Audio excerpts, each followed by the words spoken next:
Hi everybody, this is Dr. Marks, and our topic for today is Introduction to Public Goods. Public goods is a big concept in both economics and environmental economics, and we're going to apply it to what we're seeing in Ecuador. So it's important that we follow this. I'm going to go slowly and keep it very simple. Normally this is a heavily graphical unit, but there's no graphs. We're going to do this purely descriptively. All right, let's get started. Now, most of the time in our economics classes, we're addressing what we refer to as private goods. If you've taken Econ 217 at Longwood University, most of the time you talked about private goods. You looked at markets for private goods, supply and demand for private goods. So what are some examples of private goods? We're talking about things like hamburgers, cars, houses. These are all private goods, and I'm going to characterize it more formally in just a minute. But the key thing that you need to understand about private goods is that the market does an excellent job of providing private goods.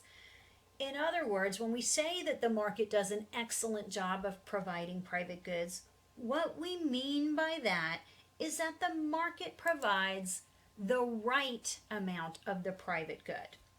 So we can rely on the market to deliver hamburgers, cars, houses very efficiently.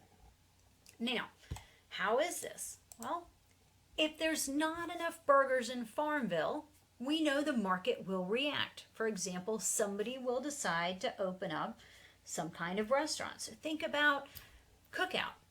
Somebody determined that there was a market for an additional fast food restaurant in Farmville, one serving higher quality burgers than what we had in some of the other fast food restaurants, and turns out there was a demand for that. They've been very successful. Now, what if the lines are out the door at the restaurant? Well, here's another possible market reaction. If the lines are out the door, then one thing it might do is give somebody an incentive to raise their price. Now, maybe Cookout, you can't raise the price because it's a chain and has to be consistent with other chains. But what if it's your own mom and shop burger store and the lines are out the door and you just can't meet the demand? That might tell you your prices are too low, and so you'd have an incentive to potentially raise your price.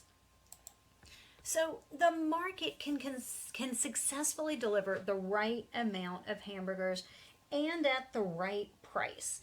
So when the market can take care of something, we don't need government. So the government doesn't need to interfere in this process at all. We don't need government to interfere at all in the market for burgers. We can rely simply on supply and demand and people reacting to the demand. If it's not met, opening more restaurants, for example. Now, not all goods are private goods, and that's where it gets a little bit more complex. For example, environmental protection, national defense. These are not private goods. It's not going to work the same as it would with a hamburger.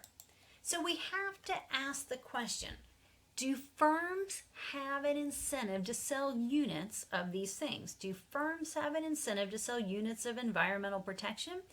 Or do firms have an incentive to sell units of national defense? Now, I'm not talking about making airplanes and tanks and selling them to the military. I'm talking about selling shares to you and me. So can some firm open up and sell shares of environmental protection or shares of national defense to you and to me? And you're probably thinking, well, that sounds really ridiculous. Well, that's because it is. The market's not going to work very well for these kinds of things. So will the market do a good job of providing environmental protection or national defense by having somebody open up a company and selling shares to you and me? Obviously, the answer is no. Well, for that reason then, environmental protection and national defense is different than hamburgers. We don't have the same kind of good. Whereas hamburgers are private goods, environmental protection is what we call a public good. So we're going to be making this distinction between private goods like hamburgers and shoes and public goods like environmental protection and national defense. So as we said, environmental protection is an example of a public good, and they have very different qualities than private goods. Now, the market does not do a good job of providing public goods. Remember, we said the market would do a good job of providing hamburgers, but the market's not going to do a good job of providing public goods. We've already said it just doesn't make sense for some firm to open up and sell shares of national defense. That just isn't going to work. So this is an area where the market's not going to work right. So in other words, the market's not going to provide the right amount. And if we tried to let the market deliver public goods like national defense and environmental protection, what's going to happen is that we're going to have too little. So if we rely on the market, we're going to have too little. So the market's just not going to work well. So this is what economists refer to as market failure. And by market failure, we're talking about a situation where the market is unable to efficiently provide the public good. So, public goods are an example of market failure. The market is unable to efficiently provide public goods. So what that means is they're not going to produce the right amount, and as we said, markets would result in too little, if any. So before we move on, let's just quickly recap. Make sure we understand that some goods are private goods. You can give an example, right? Hamburgers, soda, cars, houses. These are all private goods. And the market can deliver private goods effectively and efficiently. It can make sure we have the right amount of private goods. It can price them accurately. Public goods, the market's not going to be successful. And so we have market failure when it comes to public goods. All right, let's move on. As we've said, private goods are fundamentally different from public goods. So let's make sure we understand this distinction by characterizing what we mean by a private good, and then we'll turn around and distinguish what we mean by a public good. So again, examples of private goods: hamburgers, cars, shoes, glasses. We could come up with lots of examples. But the first characteristic of a private good is that they are rival in consumption. Rival in consumption. Now, what do we mean by rival in consumption? And I'm going to explain it very simply. That consumption by one individual prevents consumption by another individual. Consumption by one individual prevents consumption by another individual. So that's what we mean by rival. So think about a rivalry. We're kind of duking it out. Consumption by you prevents consumption by me, or consumption by me prevents consumption by you. So what we're simply saying is that if I eat the hamburger, you cannot. It's rival. So my consumption of the hamburger completely, typo there, sorry, eliminates your ability to consume. So my consumption completely eliminates your ability to consume. So that's what we mean by rival in consumption. We can't both consume the same exact hamburger. So characteristic number one of a private good, they are rival in consumption.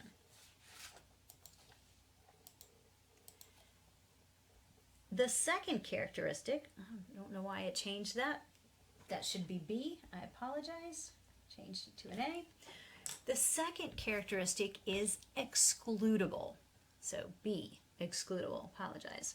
So when we talk about a private good as being excludable, what that means is we can prevent somebody from consuming a private good. We can prevent somebody, hence the term excludable, as in to exclude. So private goods are excludable. We can prevent someone from consuming a private good. Now, how do we prevent somebody from consuming a private good? Well, Usually we use price as our way to exclude. So the marketplace puts prices, and the price tag is how we exclude people's consumption of a private good.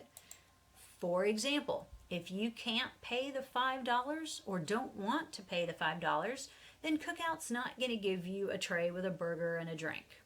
So, price excludability. Private goods are excludable. So, again, one more time, private goods are A, rival, which means if I consume, you can't, and B, excludable. We can exclude people from consuming them, and it's usually through price. So private goods, very simple. And as I said, most of the time in our Principles of Microeconomics class, if you took that class, you were talking about private goods. So now let's move on to talk about public goods. But notice that I've put characteristics of pure public goods.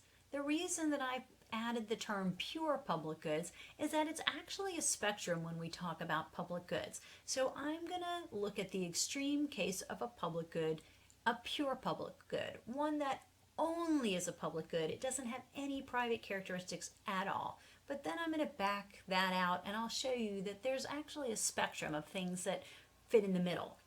So for a pure public good, we're talking about environmental protection and national defense. So our first characteristic is that they're non-rival in consumption. Non-rival in consumption.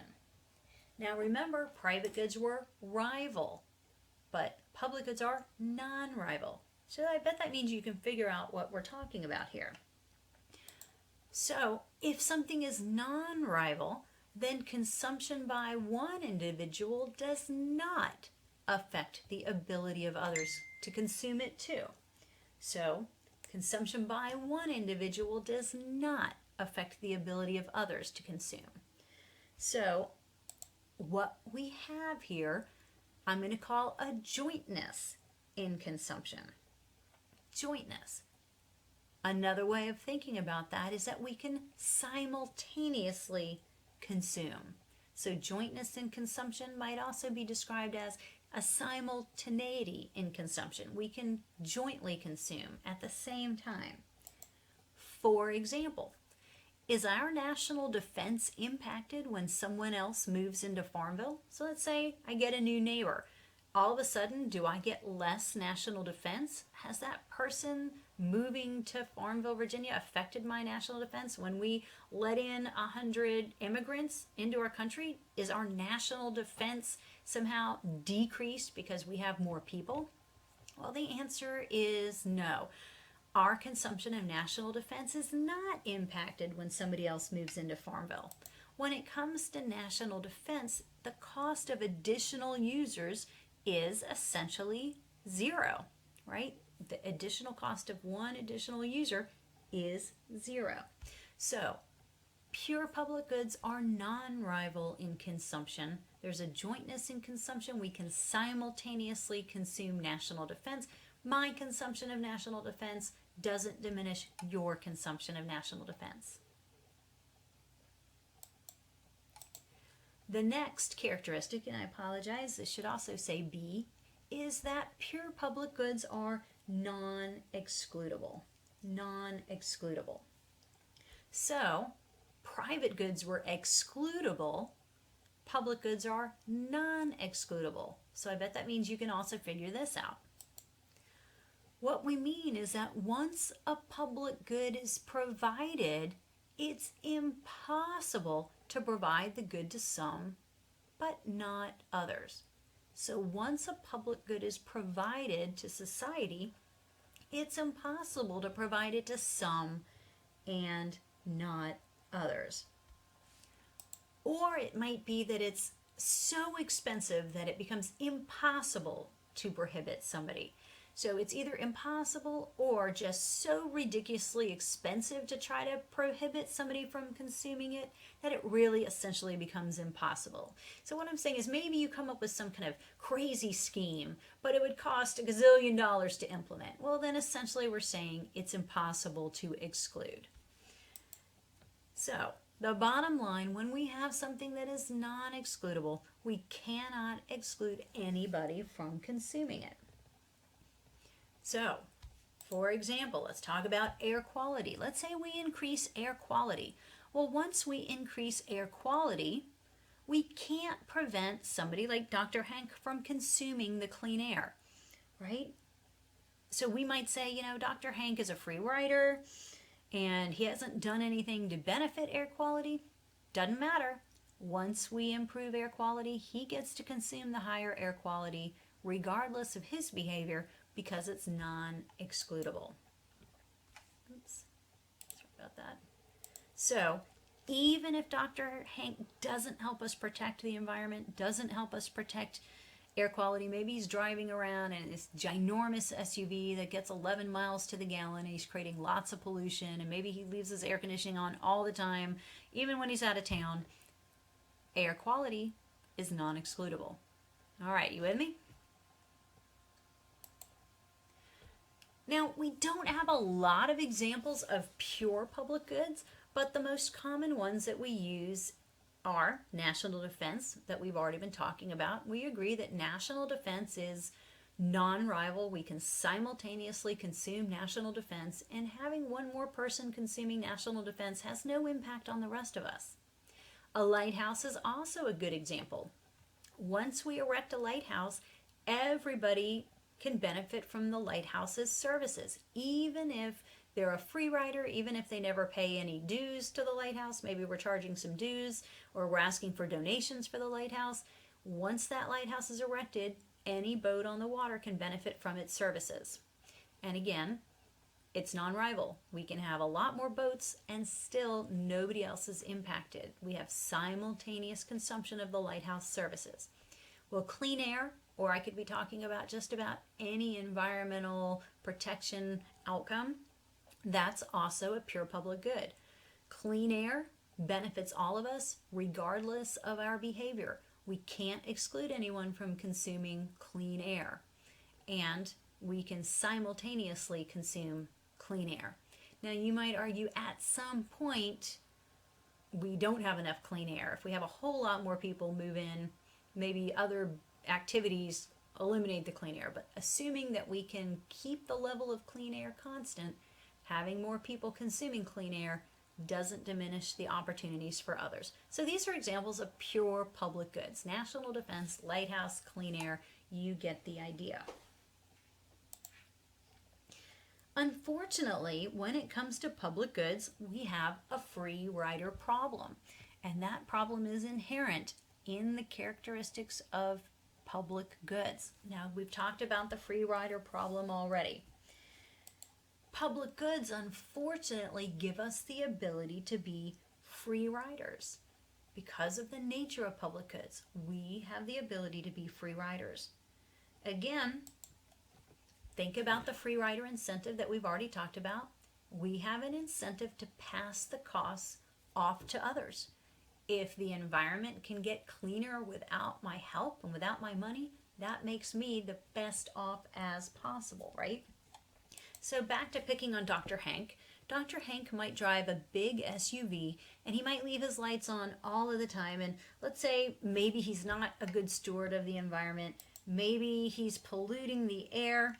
And so essentially he's a free rider. Do we all agree? He's going to get to consume the cleaner air, but he's done nothing to contribute to it.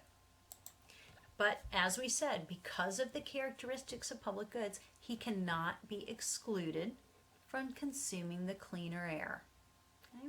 So we have a free rider problem. Where does that free rider problem come from? Well, it comes from the characteristics of the public good. Specifically, the free rider problem comes from that non-excludable nature of public goods, right? Because we can't exclude Dr. Hank, he can be a free rider, and he has an incentive to be. Remember, non-excludability means that I still get to consume even if I don't contribute in any way. Either financially or through my own efforts, I can still consume a cleaner environment even if I don't contribute to protecting the environment. Again, it's because of the characteristic of non-excludability. So maybe I never donate to an environmental organization. Maybe I drive a big SUV and I have a huge house and I just am not conscious of the things I do that impact the environment. So again, I'm serving as a free rider. I certainly have that free rider incentive. But we have to remember this is rational self-interest because I'm best off when the environment gets cleaner and I don't expend any money or any effort. So again, remember that free rider incentive. I'm best off when the environment gets cleaner, but I don't expend any money or any effort. And we have a lot of people like that. Am I right? You know a ton of people who do nothing to benefit the environment. So essentially, they are free riders because environmental protection is a public good. So let's think about some examples of where people are free riders. Donations to charity are one good example, and this could be for an environmental organization or it could be something like the Red Cross, but I'm sure that most of us are glad that there are charities doing good work, right? We're all glad that the Nature Conservancy does what it does, and we're all glad that Greenpeace does what it does, and when there's environmental disasters in the world and the Red Cross helps out, we're all happy about that. So we're really glad that there are charities doing good work, yet not many people donate money to these organizations. I mean, some do, and a lot of companies do for tax deduction purposes, but we have a lot of people serving as free riders, am I right? Recycling, we've already talked about. We've argued that it's voluntary in most American cities, and for you to recycle, it definitely takes effort, and as a result, participation is very low. So not that many people choose to recycle. Some do, certainly, but not that many. So of course, we understand the free rider incentive. I'm better off when you recycle, right? The environment gets cleaner when you guys all recycle. So I'm better off from your actions, but maybe I'm not willing to impose the costs on myself. For recycling in a lot of communities, you actually have to collect your stuff and bring it to a recycling center, and there's a lot of people not willing to do that. So there's a lot of free riders when it comes to the recycling efforts. Last example, cleanup days at my mom's community lake. My mom lives at Lake Monticello. My mom and dad live at Lake Monticello. And every once in a while they have a community lake cleanup day. And of course, everyone in the community benefits when the lake gets cleaner. This is a lake community. Everyone's house is built around the lake, maybe not directly on the lake, but everyone benefits when the lake is cleaner. Yet, not very many people participate in Lake Cleanup Day. So another good example of the free rider behavior. We could come up with lots of examples. You may have even come up with some of your own. You clearly understand this idea.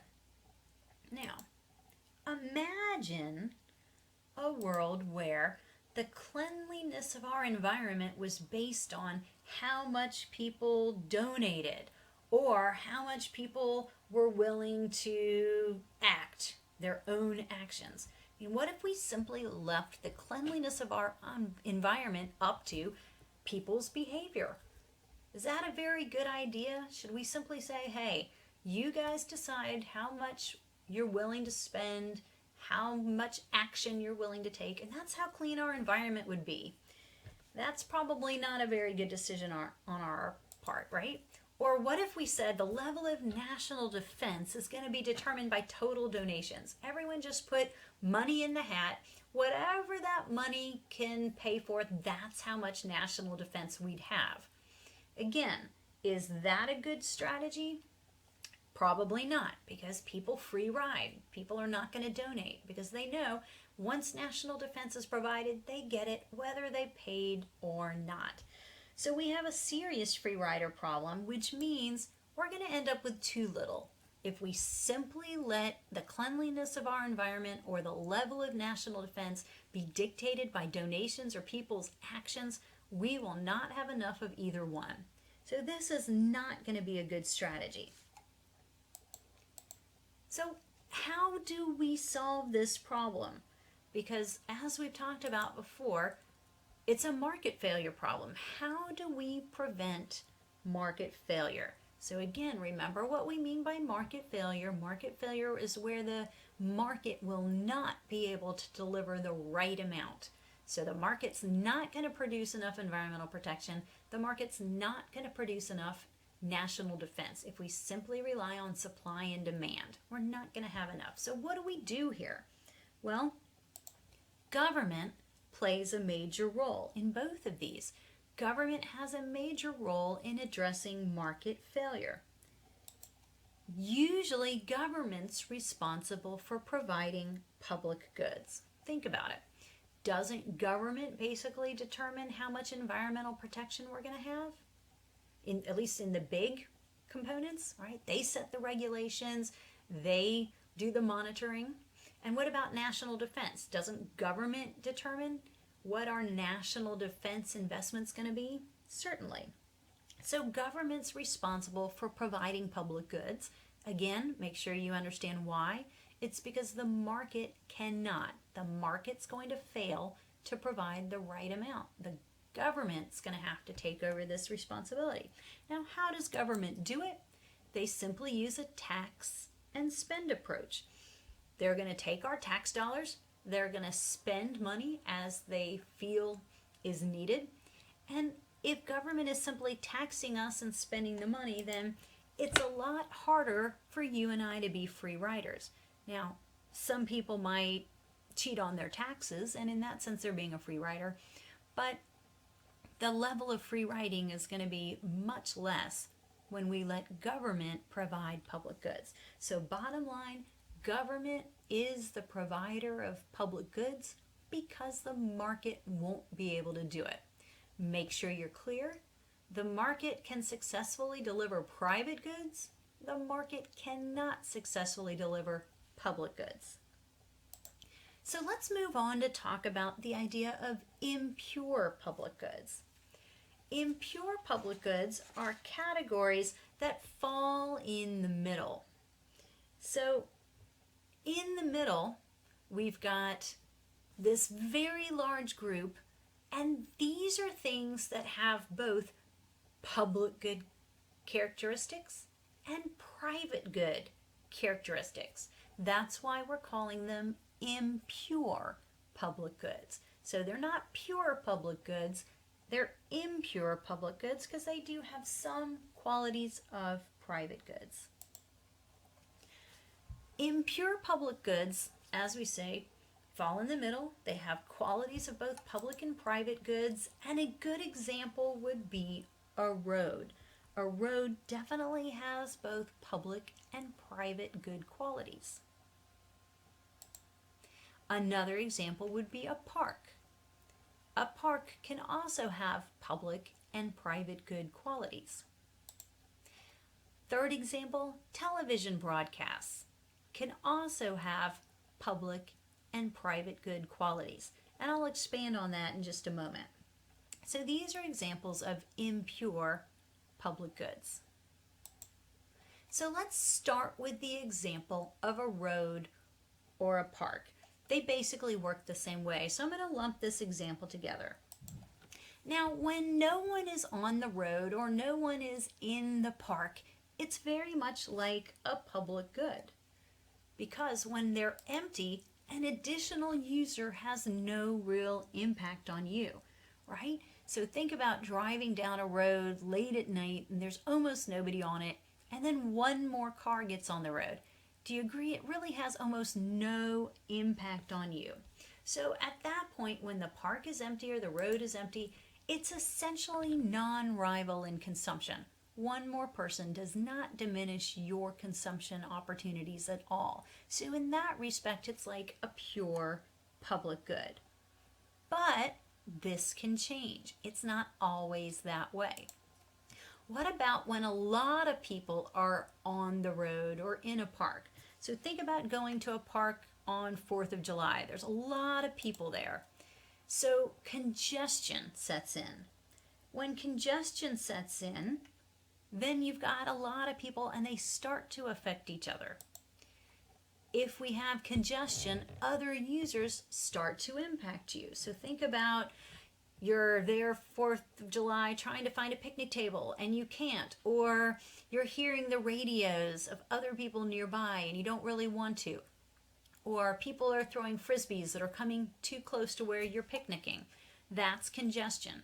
Do you agree if congestion sets in, then this becomes a rival situation? It's rival in consumption because as more people come, they do diminish your opportunity to consume. Maybe you can't get the amount of space that you want. Maybe you can't get the peace and quiet that you want.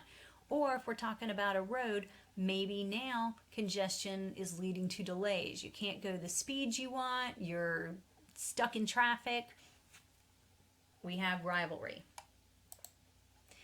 At this point, when congestion sets in, the marginal cost of another user, sorry about that, that should say user, is not zero. Okay? So marginal cost is no longer zero. Now, can we exclude people? Can roads and parks be excludable like private goods? If so, how? Well, think about how you would exclude people on a road. Couldn't we add a toll? Or what about at a park? How can we exclude people at a park? Don't you agree? We could have some kind of admission fee. So the bottom line is we can charge a fee. When we charge a price, when we charge a fee, then it becomes excludable. And we would say it's excludable via a fee or via price. Okay? So roads and parks are examples of impure public goods because sometimes they have public good qualities. You can have simultaneous consumption of a road. You can have simultaneous consumption of a park up until the point where congestion sets in. You can also exclude people from these things by charging a fee. So hopefully you appreciate how these examples, the road and the park, have both public good and private good characteristics. So quickly, let's summarize. Environmental protection is a public good, and we need to make sure we understand public goods are different from private goods. People have a free rider incentive, remember, with public goods because they can't be excluded from consuming a public good. Remember, public goods are non-excludable, so that creates the free rider incentive. This means, of course, the market will not be able to efficiently provide public goods. So while markets can provide hamburgers and cars and houses, markets are not going to do a good job providing public goods like environmental protection or national defense. What's going to happen is market failure. And what we mean by market failure is that we're always going to have less than the socially optimal level. We're always going to have too little. To solve the problem, usually we see government as a provider of public goods. So think about public goods. Government provides national defense. They provide, or they're, the bulk of environmental protection, maybe through regulation, but they certainly are managing the idea of environmental protection. They're responsible usually for building roads, although occasionally we have a private road. They generally are responsible for building parks. Think about our national park system and lots of other examples that we could illustrate. So make sure from this lecture you understand the distinction between private goods and public goods. You understand rival versus non-rival, excludable versus non-excludable. You understand where the free rider problem comes from. You understand the idea of market failure, and you understand government's role in providing public goods.